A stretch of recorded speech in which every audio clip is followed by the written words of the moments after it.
Okey, dalam tema alam semula jadi UPSR, tema alam semula jadi, bumi kita, lestarikan alam, dalam semua tema ini kamu perlukan ways of saying things yang cukup baik.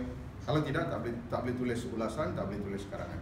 Okey, jadi kita bincang hari ini apakah perkataan-perkataan penting yang perlu ada setiap kali kita tulis karangan atau ulasan UPSR yang berkaitan dengan alam semula jadi. Ya.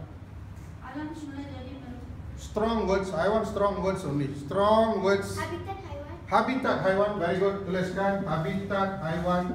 Habitat haiwan. Bagus. Jadi perkataan habitat dengan alam tidak dapat dipisahkan. If you are writing about alam semula jadi, habitat has to be there. Okay? Flora dan fauna. Flora dan fauna. Bagus. Flora dan fauna.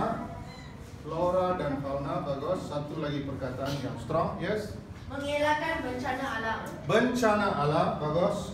Alam dengan bencana alam tidak dapat dielakkan. Another strong word, you know. Very strong way of saying things. Menjamin kesehatan masyarakat. Menjamin kesihatan. Alam ini menjamin. Kamu nak tulis menjamin kesihatan boleh. Menjamin kesihatan dan kesejahteraan boleh. Lebih baik tulis secara berpasangan. Guna dan connect, tulis two words, two stronger words. Penipisan lapisan ozon. Okay, serius, isu serius, penipisan lapisan ozon, penipisan lapisan ozon. Tengok ejaan ozon, diam dengan English tak sama. Ozon, ejaan tak sama, jadi hati-hati. Yes. Pemanasan global. Pemanasan global, another serious issue. Pemanasan global, banyak pelajar tahu. Saya tengok pelajar sekolah kebangsaan tahu dalam bahasa Inggeris, pelajar sekolah Tamil tahu dalam bahasa Tamil, tapi tak tahu dalam bahasa Malaysia. You have to know this. Pemanasan global. Ya. Bekalan oksigen. Bekalan oksigen. Okey, alam ni secara langsung memberikan bekalan oksigen kepada kita. Bekalan oksigen kita semua datang daripada alam semula jadi, terutamanya tumbuh-tumbuhan. Mengelakkan, it's already there. It's already there. Yes.